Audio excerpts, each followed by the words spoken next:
I've been watching some of your videos on YouTube, and you have such a great following and such a great message, Thank really you. anchoring into self and leading from a place of knowing. And so, Mm. how did this come forward for you? Hmm. It came forward for me as something I never thought or knew I would ever do in my life. I was a professional marketer, musician, creative, singer. They're the things that I was good at for my entire life. And after a week long ayahuasca journey, I was just writing down my experience to be hopefully a part of a book that the people I was with at Rhythmium are writing. But my experience was I was on my healing journey. I was listening, which is what I say. You hear the whisper, you listen, you answer it, and then you're living it, right? By putting one foot in front of the other. And I was doing just that. I was on my healing journey, and ayahuasca was something I started having knowings. I started being pulled in certain directions. I started having experiences, seeing the evidence of my life changing and situations presenting themselves over and over and over again, that you can't deny that you need to move forward when that starts happening. You continue to do it. And what I was doing was ultimately repairing my soul body, heightening my frequency and my energetic body to a point where I was able to be a kind of a conduit to meet these energies where they were at so that I could receive information and I could channel. And I didn't set out to do it.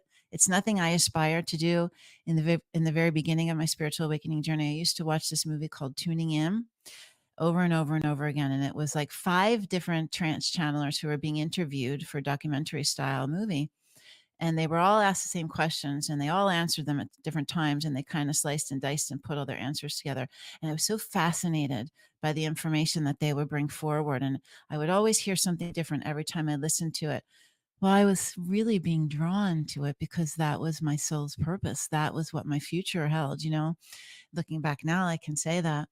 um, but through the ayahuasca journey, at the very end of my week long retreat, after doing lots and lots of trauma, healing this life and past lives, and elevating my frequency, at the end of that trip, this white light came through my third eye, filled my whole body up. My head was crackling, my body was vibrating, and I heard, "Your psychic abilities have been enhanced. Everything from this day forward will be different."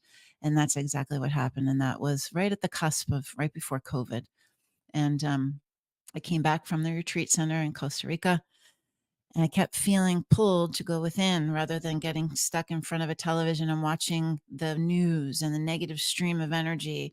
I kept being called to go within and go within. And I started having an energy trying to get in my atlas in the back of my head. I had all this pressure, had all of this energy. And I worked with someone to help me like anchor that energy and understand it. And when I did that and I worked continually every morning, I started with light language and it shot down like lightning. And I heard it going. It was like it just took over, and I could hear it. I have every bit of it recorded and journaled, and that was the very